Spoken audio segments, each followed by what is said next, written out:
Today's stories include Ubisoft has reportedly scrapped a Star Wars Outlaws sequel, Elden Ring Night Rain adds its most requested feature, and Wolfenstein is getting a TV show from the Fallout team. We'll have all this and more because this is Kinda Funny Games Daily.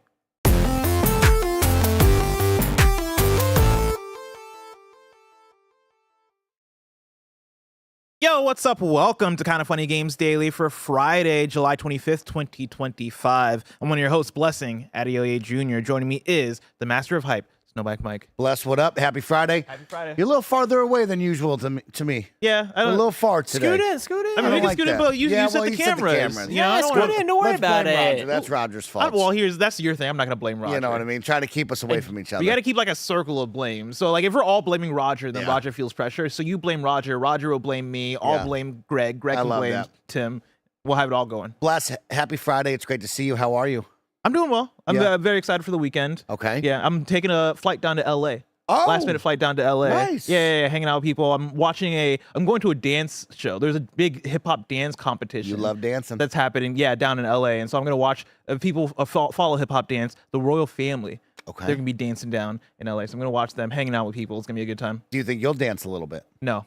I Really? don't think it's that kind of dance show, no. You don't think the dancing is so good and the music's so live that you might stand up out of your seats and start dancing? Not with these guys, no. They're too Okay. good. They're too good. What about you? How are you doing? How's your morning? I'm feeling good, Bless. You know, I haven't danced in a while, and I love dancing. I've been playing a lot of video games. I played 3 video games last night. I know you're telling me about Clutch Time. Clutch Time, a basketball deck builder. A jabroni in my chat recommended that to me last night.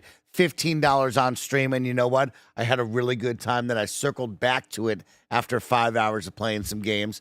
So I played that last night. Then we've been playing nothing but Wildgate, Bless. Already 10 plus hours since Tuesday into this game. Cannot get enough. Here's the thing. You invited me to play some Wildgate. I thought we were playing yesterday, but then our schedule got all messed up yesterday. And then we have it all on schedule next week, possibly to play Wildgate. But then I overheard, it sounded like Roger's not into Wildgate. No, the hype and the love from this team will be dead by Friday for Wildgate, unfortunately. Do we have to change our plans? No, Wildgate is good. I'm just like, when you play 10 hours of it with Mike specifically, you start to wear out a little bit. When Mike starts to be like, hey, let's do this crazy thing, and you're like, oh, I don't know if that's a good idea. I think this is the last game we're going to play. And he's like, also, it's not your last game. You have to come back. Roger doesn't like the one more game. No. Rogers are very strict. He's going to give you 2 good hours, and then he gets tie-tie. Snowbike Mike, I'm going to give you 6. I'm gonna give you 6. I'm going to give you 6. I'm going to give you 6. I don't like could, you saying I that. could give you way more, you know what I mean? But I'll give you a strong 6 out there. Oh, strong 6 inches. That's what they call me. That's crazy. First of all, here's the thing, right? We'll see where we come back around next week as far as this Wildgate happening or not, right? Yes. I'm scheduled for a solo stream. You are? Next week. I'm actually very excited about it. Okay. I never get to do a solo stream. I did one briefly the other week playing a bit of Tony Hawk Pro Skater, which was fun. Yeah. But that was kind of like a last minute, we need people to fill in kind of thing. Now I got time to You think got about a what I want full to week do. to think of what is Blessing Adeoye Jr. want to stream out to the Kinda Funny Chat, best friend what do you audience. want me to stream solo on the Kinda Funny Games channel? Because the idea just came to mind. Maybe this is where I start Liza P, the DLC. Oh, okay. Yeah, People Andy's would been like trying to get me to play that. I could play Magic Arena, do maybe a little like Magic, foundational. Hey, if you've not been keeping up with the rules and all that stuff, I do a little workshop for the audience. I like that little workshop. Little workshop for then the we audience. can always point back and say, hey, Yes. if you need a refresher, if you want to learn, Blessing has got a workshop video up and available. So for those are the you. 2 options. If you have more options, let me know. Super chat in. Let me know what should Blessing stream next What week. should Blessing right now, stream? the options are Liza P Overture and Blessing Teaches Magic. I love that, Bless. All right, I want more ideas, but enough about that. Remember, this is Kinda Funny Games Daily. Each and every weekday, we run you through the nerdy news you need to know about live on YouTube, Twitch, and on podcast services around the globe. If you love what we do, support us with the Kinda Funny membership on Patreon, YouTube, and now Spotify and Apple Podcasts to get all of our shows ad-free, watch us record them live, and get a daily exclusive show. For a chance to be a part of the show, some of your thoughts and opinions as YouTube Super Chats as we go. Also, did I interrupt you? You were talking about games. You said you played 3 games. That's it. Okay. Well, we played Supervive, but we only played 1. That is the Battle Royale, top-down, isometric viewpoint. Yeah. Kind of a twin-stick shooter. It's the 'cause one you're moving from with one. the streamers, right? The streamers made this game. Oh, really? Or did they? I'm asking Maybe. you. Yeah. No, I don't. Okay. I don't know much about this. All I know is that it came out in like a beta play test. People have been playing it for a while. Now it's finally kind of out as of yesterday. We jumped in for 1 game. The boys didn't love it. They said no more. I would have given it a couple more games, Bless. I'm looking it up. Super Vive, developed by Theorycraft Games, published by NetEase. Yes. I mean, it looks cool. I mean, it looks aimed toward like a streaming community kind of thing. All right, that's cool. They're trying to fit into something different in the battle royale genre. Something a little different. This is so not a me game, but also like I dig the look of it. Yes. I like the branding. I like the Super Vive logo. Okay, I like that. Housekeeping for you. We're an 11-person business all about live talk shows. So today, after KFGD, you're going to get Gamescast, which is more DK Bonanza impressions now that more people here have played it. I'm giving my official review of DK Bonanza. I saw you beat it. I I beat went it to a couple days Blessing ago. Junior TV. Yep, Blessing On Junior YouTube, TV, the YouTube channel. On YouTube channel, I saw you had 3 hours of the finale. Yep. Very exciting stuff. Very exciting. I'm very excited to talk about it. After Gamescast is Fantastic Four First Steps in Review. And then after that is Game Showdown, episode 2 of the Nick Scarpino Takeover season. Then after that is a sponsored Star Racer stream. If you're a Kind of Funny member, today's Greg Way is, according to Greg, none of your business. You'll enjoy it. It's a full quote. Okay, Roger, is he trying to steal our vibe? Yeah, I don't like this. Is that close? Because like he says, none of your business. End quote. Don't watch it. But like me and Roger, and we told people last week, don't watch our Friday episode. Yeah, it's the worst one yet. Just please. The reverse psychology, because then save they're us like, the embarrassment. I got to see what this is about. No, we really meant like, no, please don't watch this. Actually meant it. I don't Like it was an believe issue. It was reverse psychology. No, it actually That's wasn't. good marketing It became right that there. though, Yeah. but we didn't like that. That's good marketing. That's good marketing. What happened in it? It was bad. It was like It that? Nick took a wicked Scarpino. turn. Let me just tell you what Nick Scarpino and Tim Geddes came into the Greg Way recording. Right, Tim left in disgust. Like it was like one of those where he was like, "That was too far," and walked away. And I was like, "Ah, shit." I love when Nick goes too far. No, it was Mike that went too far, which was an issue. I'm not used to that. Thank you to our Patreon producers, Carl Jacobs, Omega Buster, and Delaney the Psalm Twining. Today we're brought to you by Mood and Factor, but we'll tell you about that later. For now, let's begin with what is, and forever will be, the Roper Report. It's time for some news. We have 7 stories today. A baker's dozen. Starting with our number 1, Ubisoft has reportedly scrapped a sequel to Star Wars Outlaws. This is Joshua Robertson at The Gamer. Star Wars Outlaws was a pretty decent game when it launched last year, but in today's brutal cutthroat industry, quote, pretty decent doesn't cut it for the biggest publishers out there. Ubisoft has outright stated that Star Wars Outlaws is considered a failure at the company, suggesting that it was due to the Star Wars brand being in, quote, choppy water at the time of its release. Unfortunately, Star Wars Outlaws, we're going to circle back to that. I know y'all talked about this. I highlighted that Good. one for us. Yeah, we're coming back around to that. Didn't like that. Because I want to talk about it too. Unfortunately, Star Wars Outlaws is now doomed to become another long-forgotten Ubisoft open-world game, especially since it seems as though the publisher has no intention of working with the game again. According to Ubisoft insider Tom Henderson, the company's opinion of Star Wars Outlaws has changed so radically that it canceled a sequel to the game that had been planned. This comes from the latest episode of Insider Gaming's weekly podcast, during which Henderson claims that Ubisoft had planned on making Star Wars Outlaws 2, but scrapped very, very, very early plans to start production. Quote, they also recently canceled Star Wars Outlaws 2 because that was planned and in the works, says Henderson. It didn't enter production, as far as I know. It wasn't set in stone, end quote. Mike, what's your first reaction to that?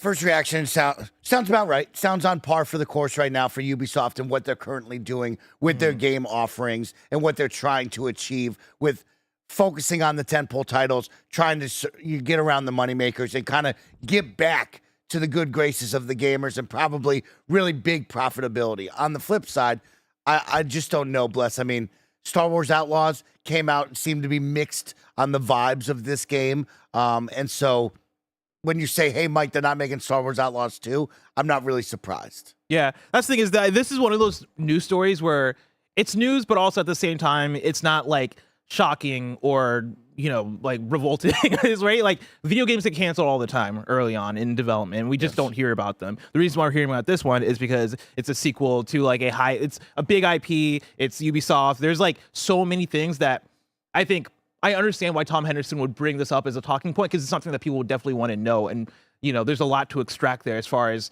info that comes out of that, because you're talking about, all right, what's up with Ubisoft? You might be talking about what's up with Star Wars. You might be talking about what's up with Ubisoft's relationship with Star Wars. Because going back to it, right, of them talking about the suggestion that it was due to the Star Wars brand being in choppy water at time of its release, that being the reason for why Star Wars Outlaws didn't do well.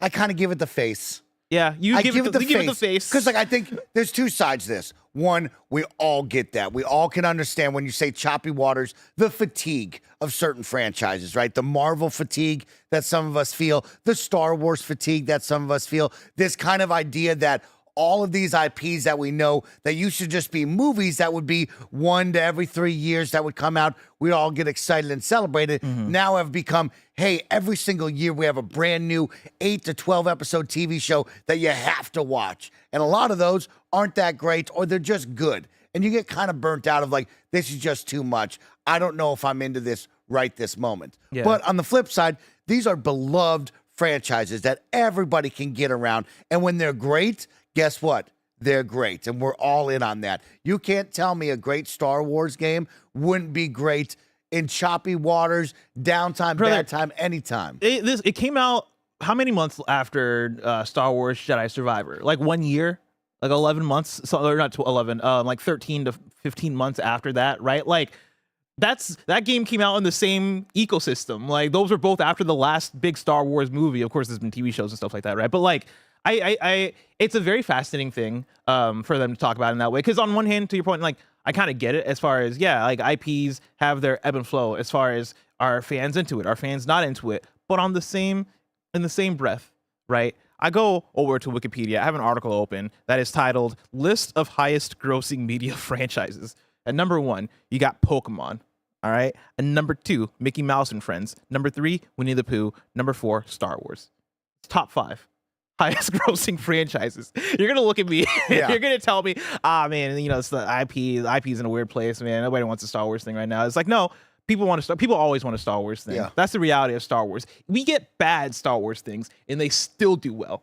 That's how much of a big ass media franchise that Star Wars is. And so you got to look deeper when you're talking about Star Wars Outlaws for why it failed, and then also why you wouldn't greenlight a sequel, because that's the bigger news story here. We've talked about like their quote here about Star Wars as a franchise. For you, Star Wars Outlaws 2, is that a good idea or a bad idea in the eyes of Snowbike Mike?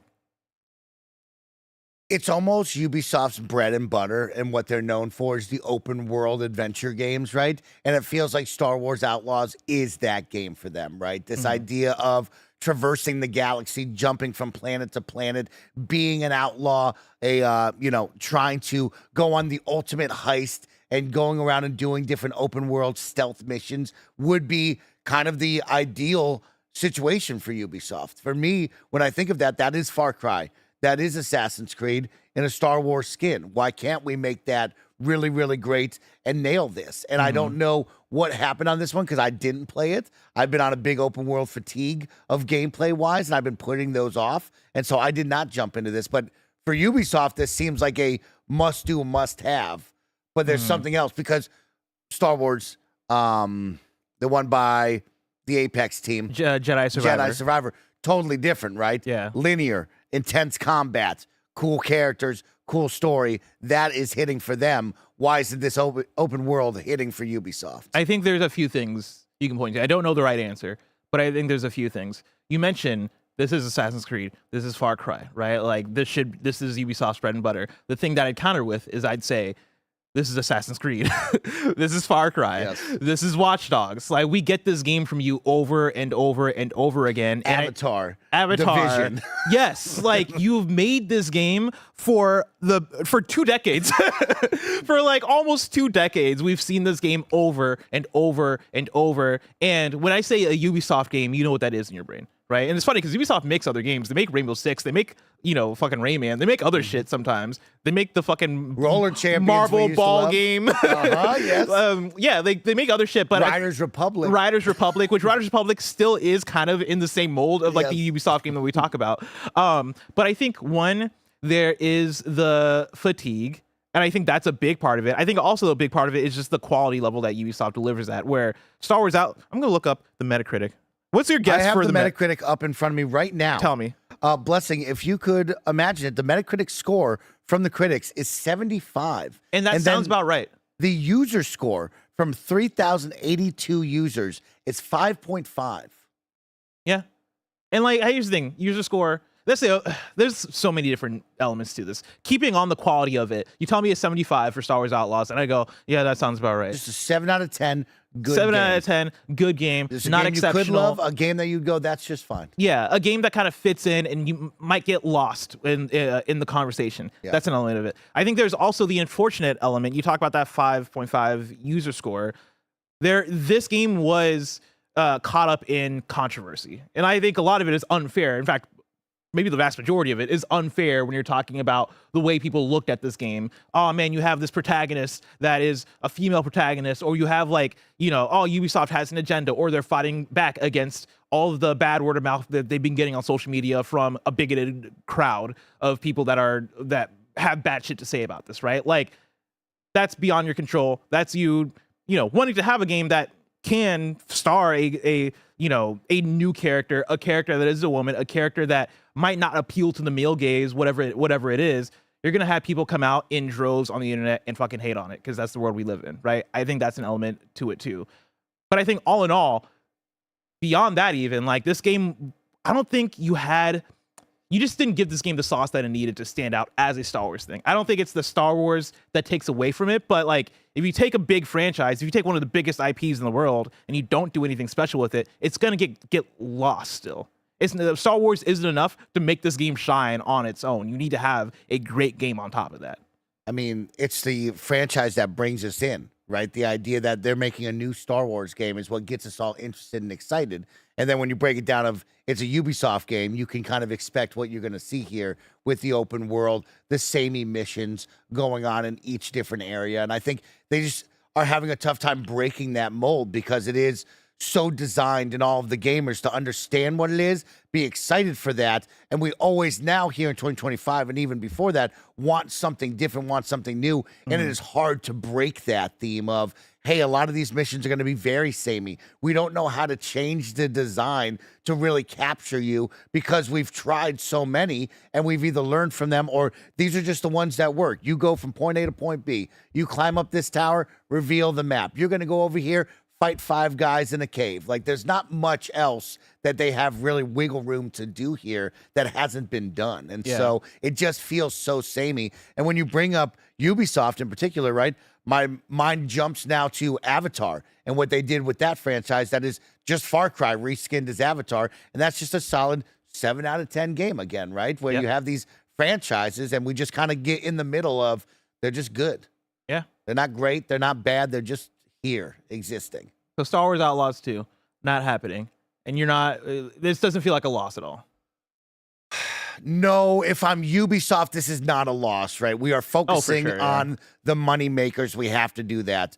Mike, the player, the gamer, yeah. I mean, I want to see more I want to see play this shit. I want to see more Star Wars. I like the smuggler aspect of Star Wars. I like the idea of putting on heists.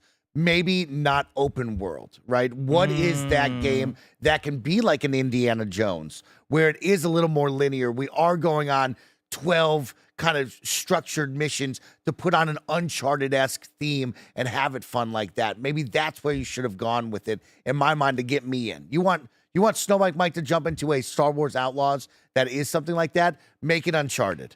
Make it Indiana Jones. I'm there. I think that's the one more thing that I left out that I was going to mention that I didn't mention in my list of ways that this game fell short.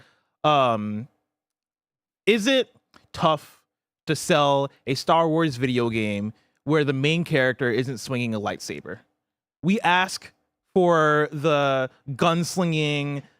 I want to be a bounty hunter. I want to be Han Solo. I want to explore the world and, I want to be cool and do crimes. Mike, I want to be cool, do crimes. I want to go talk with Jabba the Hutt and be part of the Undercity, the underworld, and see all that. Do you think that might have been a big part of like why this game was lacking the appeal on the marketing side? You didn't have the main character holding a lightsaber on the box.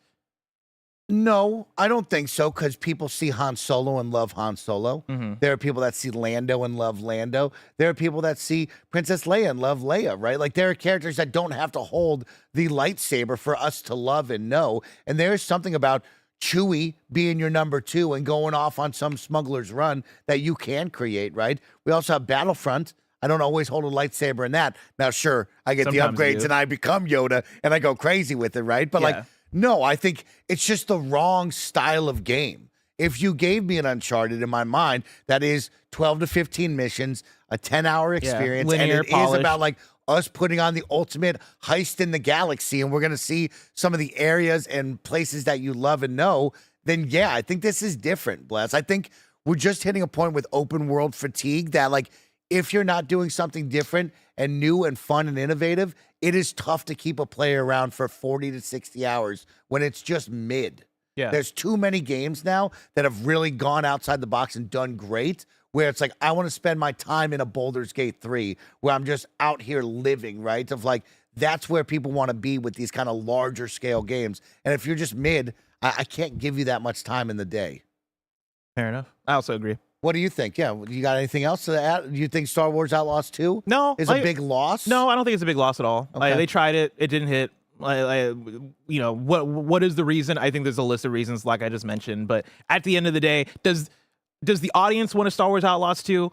I don't think enough of them do, and I think that's the decision at the end of it, right? Yeah. I think there's a list of reasons why, and I think, to your point, if you were gonna make it Star Wars Outlaws, I think it should have been a linear thing. I would 100% agree with you as far as it should have been more of an Uncharted linear kind of thing, as opposed to like another open world Ubisoft kind of situation. It looked cool. I think in the trailers, like the space exploration and like all that shit, like it had like the Star Wars sauce to it.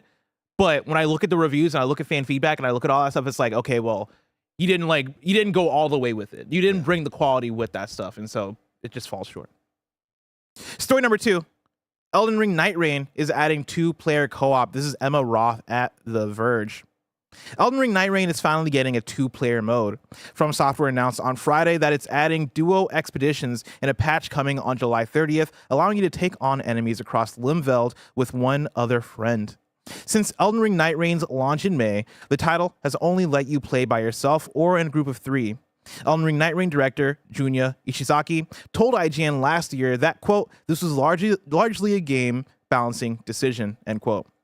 In a May interview with IGN, Ishizaki apologized for not including a 2-player mode, saying the option was overlooked and neglected.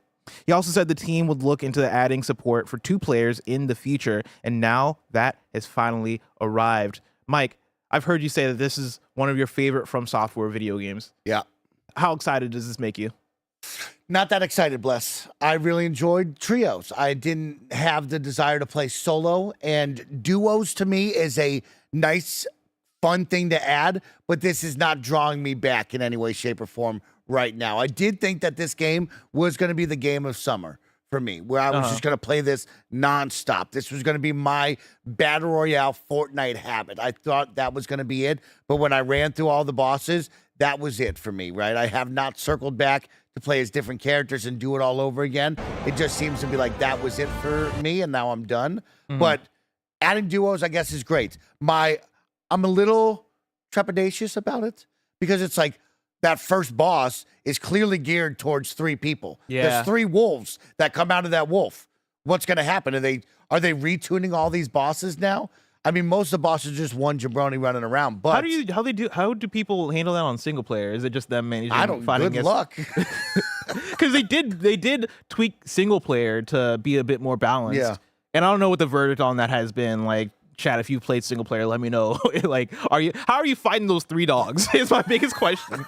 How are you managing that? I mean, I think it's great for the health of the game, but I am someone who has now completed all the bosses, had a great time with the game, but I am seeking more. I am now asking you to put out more games, almost become a live service. I know people hate that word, but for me, it's like, I need Elden Ring Night Reign to be a live service title where every month there is a new boss. Every month there is 2 new bosses. There is a reason for me to turn the game back on and go back and play, because it did not capture me and hook me where really? I thought I would be living in this every single day. See, I strongly disagree, only because I think this is a game that doesn't want you to live in it every single day. And I think the success of this game is something that I want people to learn from, but they will not. Yeah. I want people to make more multiplayer games that don't have to be live service, that can come out, maybe get support for 6 months to a year as far as like updates or whatever it is, but then for the developers to go, all right, we're done, right? Like we supported this for a year to iron out bugs, add in features that weren't able to make it to launch and all that shit. We're putting it down, we're keeping it running, right? Like we're not shutting it down by any means, but like we're keeping it running. Have fun with the video game that we made while we make our next one. I love that. I'll push back of like, that is such a one-off situation for these kind of world of games of like, but only why? I want to know Elden why. Ring has an From Software, Elden Ring has an established fan base that is so massive that only really few games could ever come out and be like, we're going to put out a multiplayer only experience for a price tag of a video game, not a free-to-play game. Yeah. There's money involved in this. For you to be able to jump in, there are 0 microtransactions. There is 0 effort from us to say you got to live and breathe in this world for us to get player counts and money back from you and just say, you know what? We sold a lot. We're happy with it. Selling now a lot it lives. selling a lot is the win. But other games can't do that, is what I'm saying. It's like they don't have that install base to be like, yeah, let me buy this X multiplayer game that is going to just be what it is from day one and just kind of exist for 6 months to a year, and that's good enough.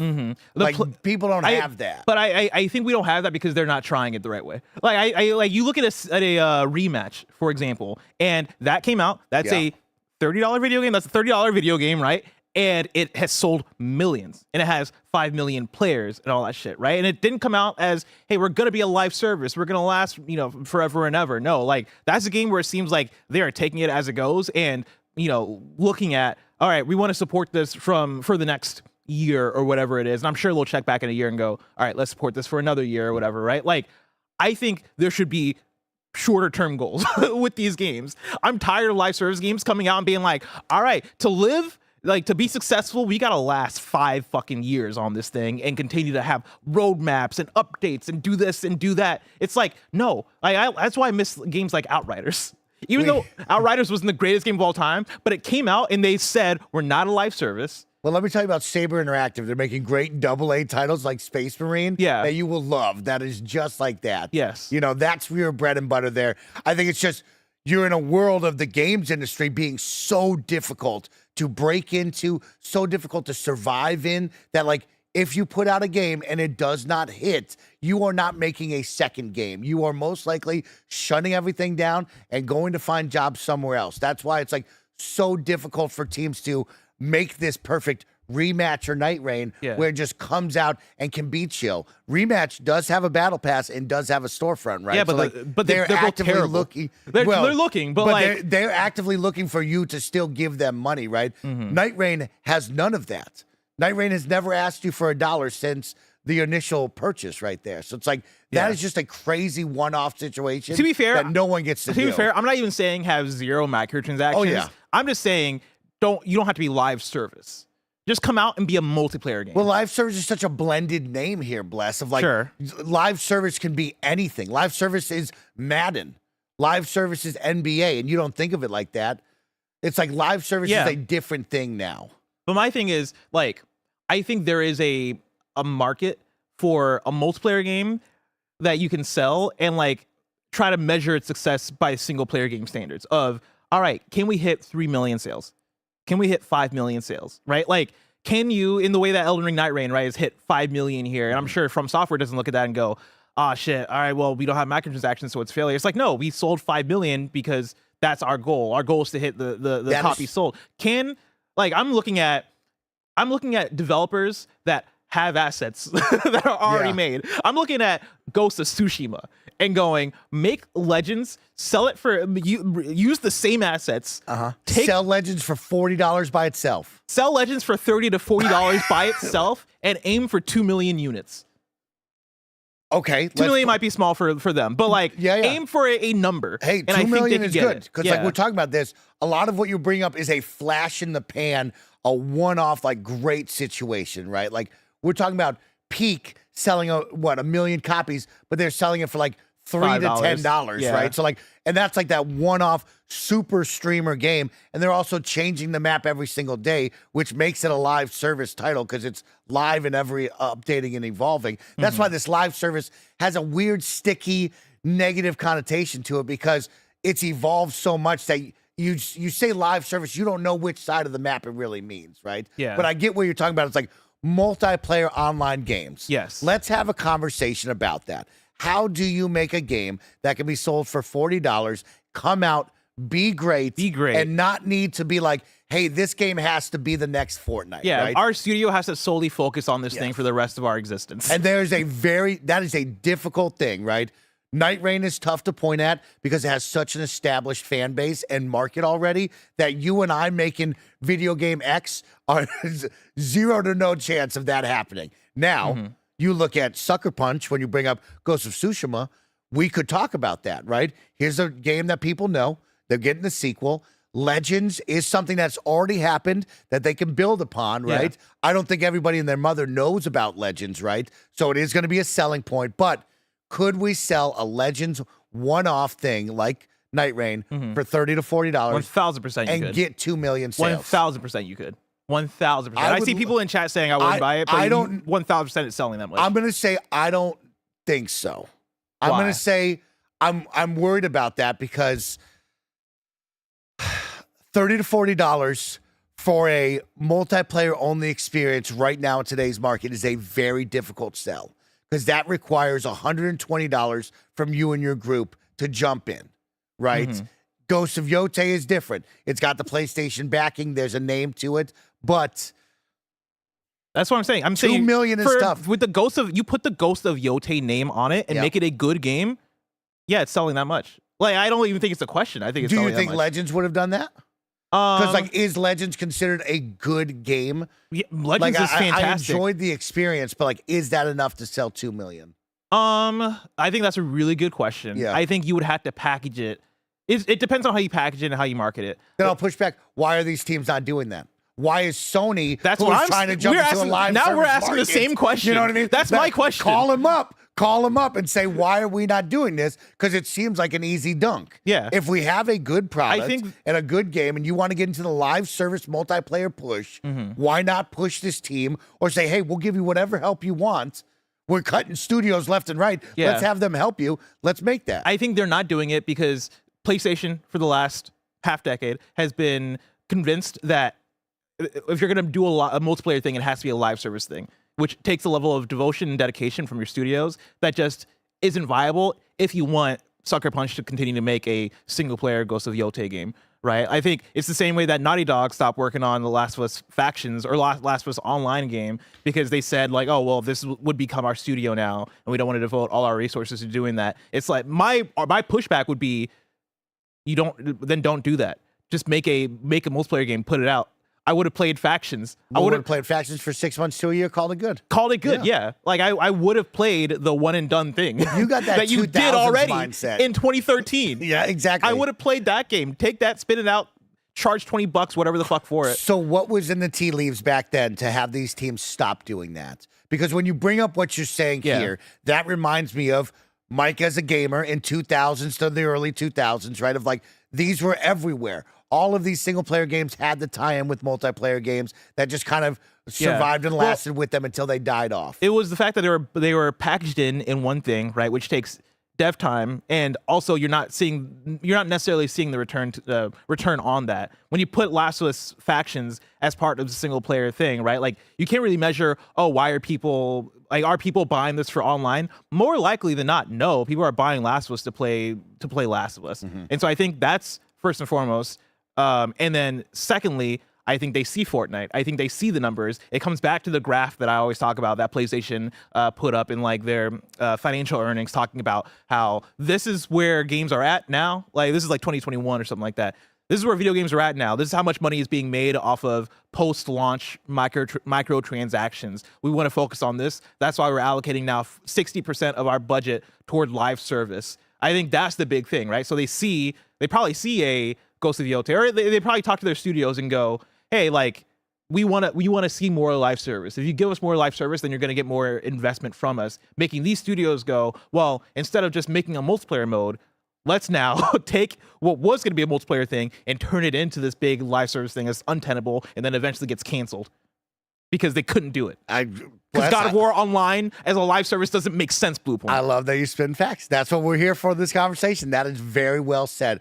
Now, the interesting part is, could you flip that selling point and say, hey, we're going to make this smaller multiplayer situation and we'll have sales and skins. This isn't a live service, but we will still try to capture a little bit of extra cha-ching, some money for you. I think 1,000%. 1,000%. Yeah. Why is Sony not saying yes then? You know what I mean? Like, come on. Because now, they don't know what they're it. doing. That's like, I don't want to say they don't know what they're doing. They're business people. They know more than me when it comes to the numbers and all that shit. I just don't think they're experimenting with that stuff enough and trying with that stuff enough. Should Ubisoft try to experiment and bring back the Assassin's Creed multiplayer then? When we talk about Ubisoft, now we start shooting over at other teams, right? Ubisoft has a fun idea of a hide-and-seek tag-like situation in a Assassin's Creed multiplayer. Listen, what are they hiding from? Especially when Among Us took over the world a couple years ago. This social deduction game. You could make Clue with Assassin's Creed. You could make Ultimate Parkour Tag with Assassin's Creed. Why are we not saying, man, if we're only going to focus on the big three, let's make this for $20 to $30 and see what happens? Mike, I don't think there's any way to save Ubisoft. I can sit here all day and talk about like PlayStation IP or like, you know, the big like Xbox IP or Nintendo IP and what I think should. No, there's nothing you can do. It's too late. We're done. Like, pack it up. All right, let's wait to get bought out by some big corporation. Oh my God. And you know, have them fucking manage Assassin's Creed and yeah, no, it's done.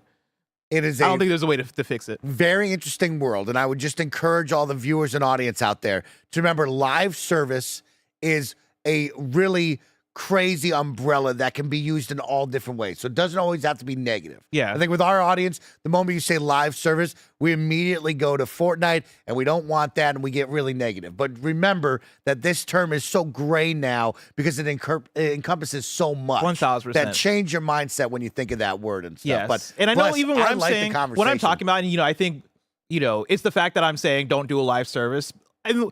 Even what I'm talking about is a form of live service. I'm just trying to say let's make it measured. Yeah. You know what I mean? But like, I'm also of the mind of I don't think live service is a dirty word. I just think it's being used in a dirty way by a lot of these companies, and they don't fucking know. Like, they overscope. They overestimate what they can do with what they're trying to do. Well, here. really quick before we leave, let's bring back the From Software. You know what should be next then? What's that? Because of course they're making a PvP situation with Duskbloods, but you know what I would look to next? Armored Core. And I would be making a multiplayer standalone situation with Armored Core multiplayer. See, this is where we've changed the positions because I'm like, that's not going to sell.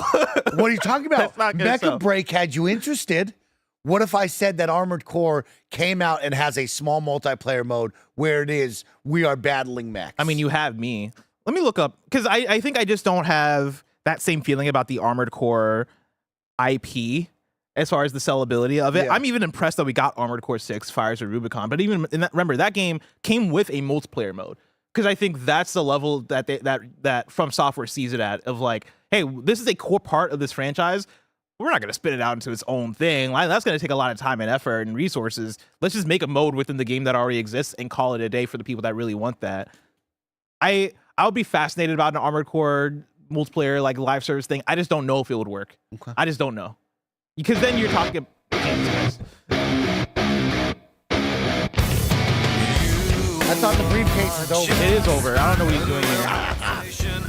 I guess today there's another episode of Game Showdown that I believe Greg is on. And so this actually does line up. It's coming out right now.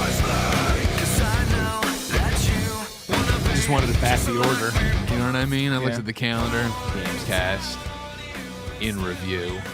Yeah. Game Showdown. I thought the champ should be on this show too. But I wanted to point out to everybody, just so they understand, that today's Game Showdown, not a real episode. It's an exhibition. So this won't be on my permanent record.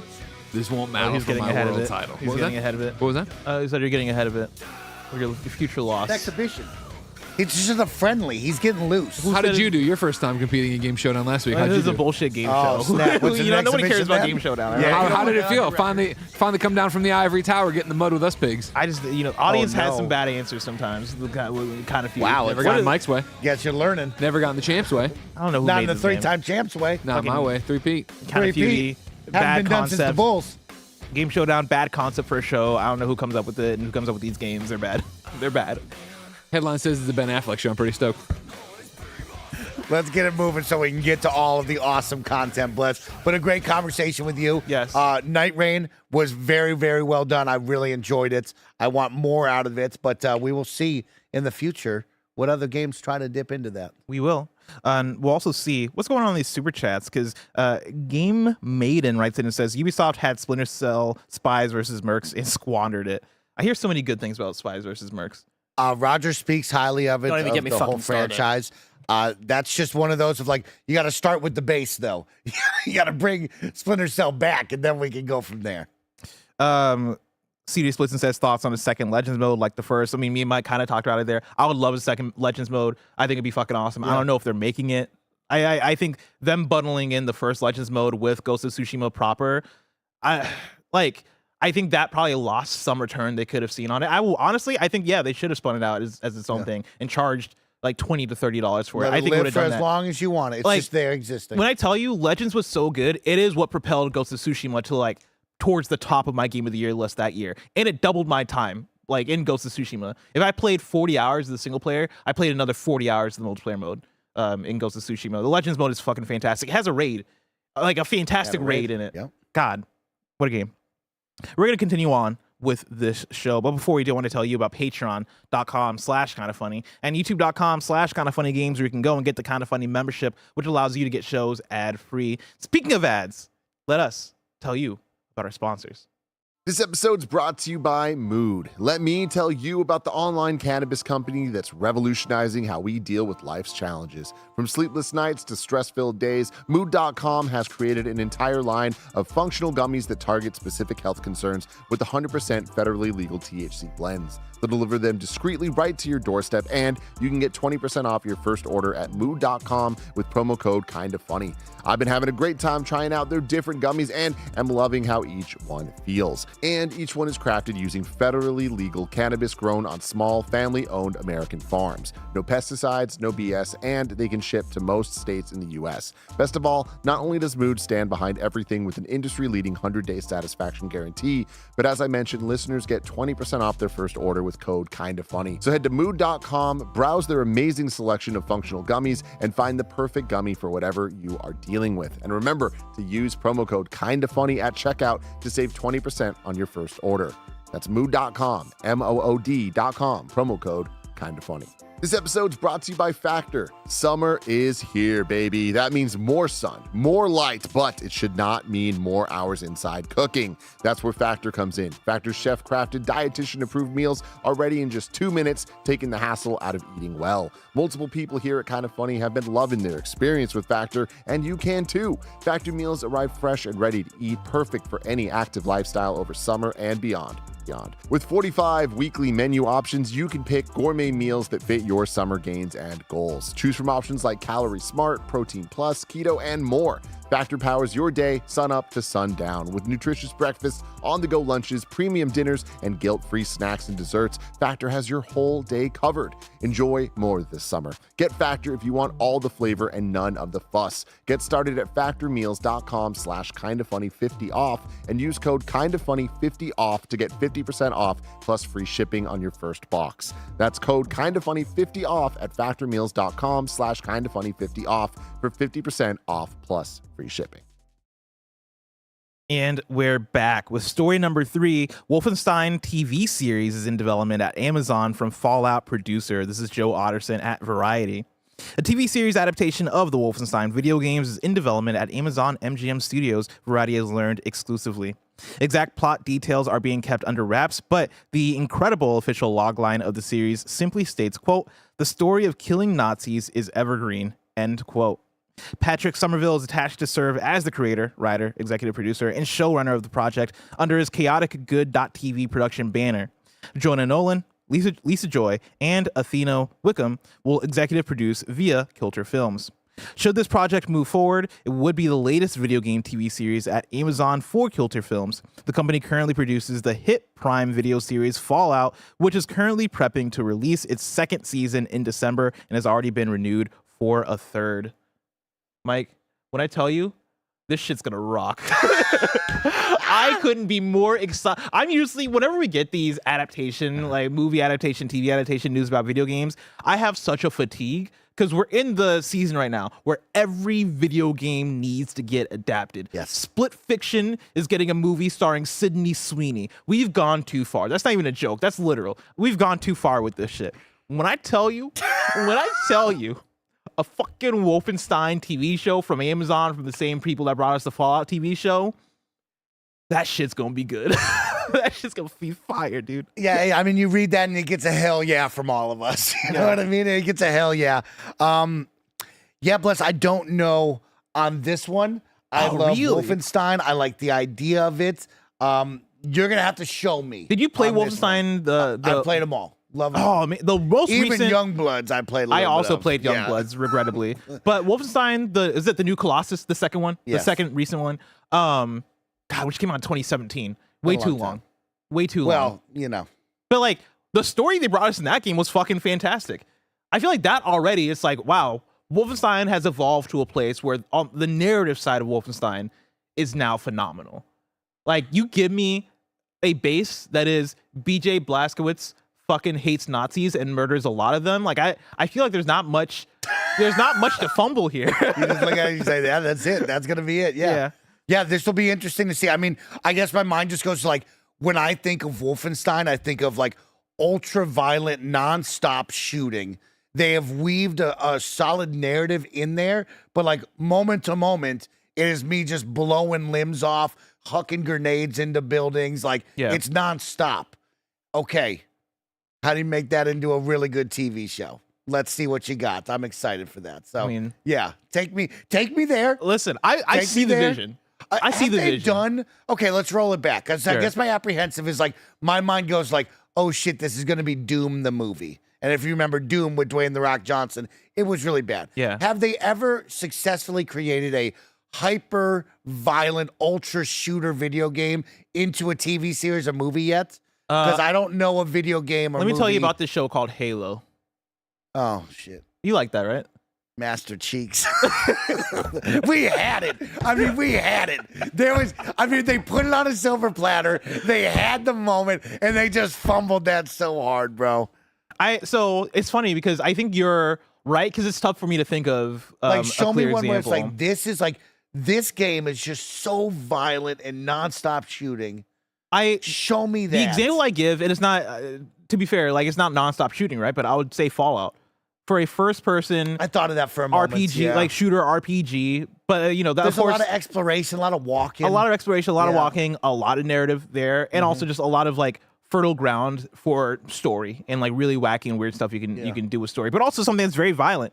And they captured that violence really well. I think for me, like Wolfenstein 2, the new Colossus, right? That has so much story to it that I view it through more that lens than just like the gameplay violence of it. If you wanted, in fact, I wouldn't even expect like this to mostly be violence. I think this will have a lot of violence. They're gonna kill a lot of Nazis in the show, but I think there's enough like story character stuff there that you can work with that like you would have a lot of that focus on there. You would have like, I mean, you're gonna cast somebody to play Hitler, and like you're gonna cut to that, and it's always gonna be a comedy scene. It's always gonna be like the actor playing Hitler saying the most outlandish, being like the most fucking like degenerate person, and like I don't know. I feel like there's a lot of potential for what you can do character wise there. It feels like the right moment. Feels like a great moment to like, let's get it out there. It's been the right moment for a while. Mike. Yeah, exactly. It's been the right moment since 2016. As the quote says, the story of killing Nazis is evergreen. Yeah. It's funny enough because I was just reminded of the show Man in the High Castle, which is based off a love book, that show. and that show is an Amazon original, and that was in 2015. And that's about an alternate history where the Axis power wins and they take over America and they split it up into a bunch of pieces, including a Nazi area. So it's interesting that it's Amazon, right, that's doing this. Amazon, yeah. yeah. So it's interesting that they're doing that again. So cool stuff. Story number 4. Magic the Gathering's Final Fantasy set made $200 million in one day. This is from Jordan Midler at Video Games Chronicle. Magic the Gathering's Final Fantasy expansion is the best-selling set in franchise history and sold $200 million worth of product in one day, according to its maker. The set, which saw characters, locations, spells, and enemies from across the Final Fantasy saga appear in Magic the Gathering form, was a monster success, with every single product in the set quickly selling out. For comparison, Magic the Gathering's Lord of the Rings set needed 6 months to sell the same number of cards that Final Fantasy managed in one day. Quote, "We couldn't produce enough," Hasbro CEO Chris Cox said via GameSpot. Quote, "I think we increased production runs on it 4 times pre-release. It was substantially, by many, many very high double-digit percentages, ahead of any other production run we've ever done, and we left the market wanting more," end quote. A week after launch, boxes of these collector boosters were being sold for $1,000 at card shows, more than double the retail price of the box. Wild. Congratulations, big hit. It hurts as a consumer to see those prices because I want them so desperately badly. But yeah, this was like the right mix of it all, Bless. There is something brewing in the Magic world that, of course, Magic has been around for a long time. It has always been a solid foundation of interest, growth, and opportunity. And now there's like something brewing here, Bless, where like Magic is about to pop the roof off the place. Yeah, and I think it's a lot of this like secret layer, what do they call that? Beyond? Universes Beyond. Universes Beyond. Just kind of mixing in the pot, getting new eyes and faces in. That it's like, oh man, this cauldron is like gonna explode. And it definitely did with Final Fantasy here. Yeah. And you see that number? Spidey's coming soon. Yeah. Spider-Man, the property, is coming to this. That's gonna do. That's Is gonna that do great. gonna go even crazier? Dude, it's tough to imagine. Like Spider-Man, actually, it's weird to compare Spider-Man and Final Fantasy, but like Spider-Man, again, part of one of the biggest IPs in the world. Yeah. When you're just talking about Marvel, like if I open up that Wikipedia article, which I still have open up, right? You had Star Wars, Disney, On Pond Man, Barbie, Wizarding World, and then Marvel Cinematic Universe is right under that, right? And then if you go down a few spots, Spider-Man individually is right below that. Under Call of Duty and Batman, funny enough. Wow. This is just like overall franchise numbers, okay. of course. But yes, Spider-Man, one of the biggest franchises in the world, that's going to pop off. But what I'm even more excited for is just like where you go for the future of video game crossovers, because they're going to keep doing this after Final Fantasy. I don't know if there is any IP, though, that is available to them that would be bigger than Final Fantasy, because they're not going to do Pokemon, because Pokemon does their own thing. Yeah. I mean, well, the easy ones is you would go to FromSoft. Yes. And you would do a Dark Souls through Bloodborne, Elden Ring, Sekiro, of like, give us all that because it fits the world so well. I think that would pop That's a layup, off. right? That wouldn't do Final Fantasy numbers, though. I don't think so. I don't know if any video game one will be as big as Final Fantasy right this moment that you could tell me. Yeah. Right? Like PlayStation overall. The PlayStation set. Nintendo. Yeah, but like Nintendo, I don't think Nintendo's doing it. Mario. I don't think Nintendo would play ball with this. Like I think, PlayStation. Who are you pulling from PlayStation? God of War. I mean, everybody. I would say, yeah, you would have God like of War's an easy one. God of War, Horizon. I guess you can't do Horizon Spider-Man. with Robo Dinos. Robo Dinos would be nuts. Like, what am I missing? Last of Us. Last with of Us. The zombies. Yes, that's yeah, what I'm you thinking. could Yeah. do that. What was that? Raj? Jamie and Chad just said Pokemon, and I was just like, "Fuck." Well, no, because Pokemon cards exist. Yeah, right? right, Like right, that's the right. direction. what they're if? But like, what if? Resident Evil would be good right there. Yeah, now see, my mind goes to like, I want Halo, I want Gears of War. How do you really start incorporating guns and things like that into it? I mean, and make it good. Like we're they in have space right now. Transformers. Yeah, of course, we're going to space, so anything's possible. I asked I've talked about my friend Lexi, right? Yeah. Lexi, she's Ooh, The Witcher. The Witcher would be great. The Witcher would be fantastic. Baldur's Gate as well, which they've already Elder done. Scrolls. Baldur's Gate, but Elder Scrolls would Yeah. be fantastic as well. Elder Scrolls would pop off. Again, I don't think anything's doing Final Fantasy numbers. I hit up my friend Lexi, who is in the markets. You know, she's flipping cards. What's the vibe? Lexi knows everything, and I sent this article to Lexi, and I was like, Lexi, I want your expert opinion. And she gave me a little bit of breakdown here. She said, I think Final Fantasy audience is just more prone to activation since it's not really a singular IP. It's more like a true franchise, which makes a lot of sense. Lots of different stories and modes to play, more entry points. And I guess the fans are also starved for collectibles. Of course. Yeah, which I think makes a lot of sense. When you love something, you want the collectibles. Final Fantasy was great because every single one of the commanders was from a different game. The whole set ran from different games, and you could jump on and be like, oh, man, this is from 6. That's from 8. That's Yes. from 1. Oh, I love all And guess of what? this. Like, I'm somebody who I've played few well, I guess nowadays I played a lot, but most of my Final Fantasy games that I played have all been 7, right? 7 Remake, 7 Rebirth, the prequel one, the original Final Fantasy 7, right? I played so many of those, and I played Stranger of Paradise. So like that's what brought me in. Mike, you played 10. That's what brought you in, Brought right? me in. Tim's a sicko. That's what brought Tim in. You know, like we all have these different connection points to Final Fantasy, and I think that works so strongly in the favor of this set. Yes. I think they Square Enix has so fucked up by not making a Queen's Blood thing. Oh, Queen's Blood should have been expanded out. Queen's Blood should have made physical sets. They should have made a digital game. They should have all like hella Final Fantasy characters playable in those. that would have been cool. Obviously, that would have Did popped Queen's off. Blood not get a standalone game No, for 10 to 20 bucks? which it should have. That's a another conversation. one. That's another Put one. that in our back pocket. That's another one, chat. But yeah, Spider-Man is going to be massive. How about this Avatar? Avatar's gonna be big. Like, how big is Avatar? I wasn't a Nickelodeon kid. I didn't have cable back then. So it's like, that missed me. Again, it's very targeted and specific. Like Okay. there is the Avatar audience. It's not like there's all these different entry points, but a lot of people love Avatar. Okay. Like Avatar is what's converting half of my friend group to Magic. That's cool. So That's cool. it's gonna be pretty big.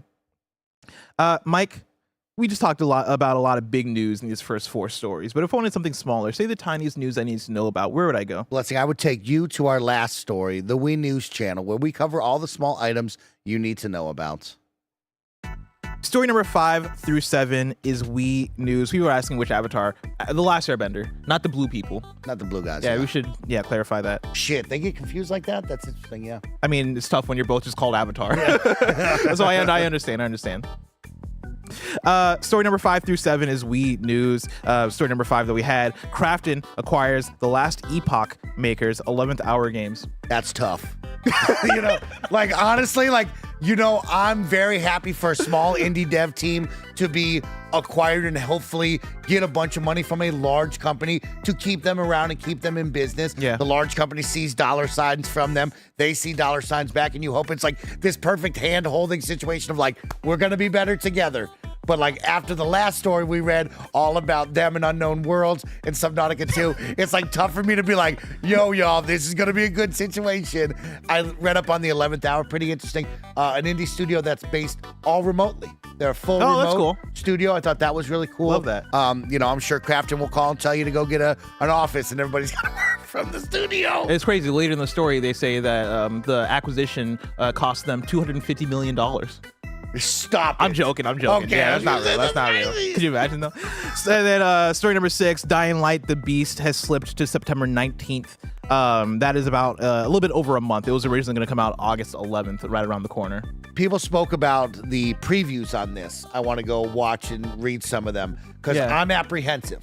I think you and I, we both reviewed Dying Light 2. Yes. And I was on the come down of the Dying Light franchise. I think you were a little bit higher than me. I am very apprehensive about this experience of me jumping back in and having a good time. The core there still always pulls me in. The open world zombie game with intense zombie action at night and during the day. And then, of course, the parkour world that you can just get lost in, creating new lines and getting weird with. I don't know if I'm ready to go back. I to that. personally needed this game to come out at a time where other games weren't coming out. Like it's tough for this game to come out in September for Yeah. me. I'm not playing this in September. Oh, I'm sorry. no, I love Dying Light 2 Yeah. for the most part. I loved it like a flawed game. It's your 7. It's my That's 7. A 10. It's my 7. It's your Star Wars Well, Outlaws. I don't know if I would say it. It's like a 7 that I love like an 8. But like but I really, really enjoyed Dying Light 2. And so I'm looking forward to the Beast, but am I gonna push things to play the Beast? Am I gonna like make time? I don't know. You got 40 to 60 hours, you know what I mean? Yeah. Yeah, I don't have that just laying around. Or 20 if you mainline everything. Like put this you know? out in January. Yeah. You know, Dying Light 2 came out in the top of the year. What are we doing? What are we doing? More Wii news for you. Marvel Cosmic Invasion has revealed 2 new playable characters, Beta Ray Bill and Silver Surfer. This news came out yesterday during Tim's panel that he Congratulations, hosted. Tim. You did great. Thank you, Tim, for this news. Invincible Versus has added Battle Beast to its roster. Assassin's Who Creed. the hell's that? I mean, this guy right here. He's on screen now. You don't know about Battle Beast? Was he in the first season? I forget which season he was in, but he's Okay. definitely in the cartoon. Yeah. Okay, I haven't seen him yet. Maybe. Like, he's all up in the cartoon. He's cool looking, In fact, though. I think he appears repeatedly in Very the bloody. cartoon. I like this guy. I also think this game is gonna be fun, but also competitive space right now. They're saying he was in season 1, so I've seen him before. There you go. There we go. Assassin's Creed Shadows Claws of Awaji expansion is coming September 16th. Oblivion Remastered hits 9 million players milestone. Frostpunk 2 launches September 18th. And then finally, according to Kun, the unannounced Plants vs. Zombies Replanted launches October 23rd on Xbox, PS5, Switch, and PC. Let's go! Getting a pump up from Raj Daddy Fuck right yes! there. Raj is hella Okay. excited. I'm so excited, for bro. I Replanted. was on the subreddit and I was seeing that leak and I was fucking pumped up in my car. Yeah. I was going crazy. I love Play that. Frostpunk 2. Oblivion 9 million players is wild. Yeah. So we're just waiting on the next one. You know what I mean? Todd, the team, Todd, let's get to it. the time's ticking, Todd. Let's get to it. Listen, I need that shit out in less than 2 years. All right, God Howard. All right, now it's time for super chats. Were you right in? We have a conversation with the audience. I like that. Starting with Kuma Babam, who writes in and says, "What colors would the MTG cross kind of funny Blessing and Stoic Mike Commander decks be? Roger and Kevin would definitely be token cards." Okay, first of all, no, we're not doing that. Each of us here is getting their own commander deck. The 11 Oh, employees. All 11 get a commander deck. Maybe not all What's 11. a token? We would Is all that- be legendary Were they creatures. shitting on us? Okay, yeah. Was that a mean They're thing for to sure say? shitting on y'all. That's fucked up. I'm gonna turn off the stream. Fuck you. We're all Blessing. legendary creatures. Greg. I think the 4 founders are the commanders. Mike doesn't like that.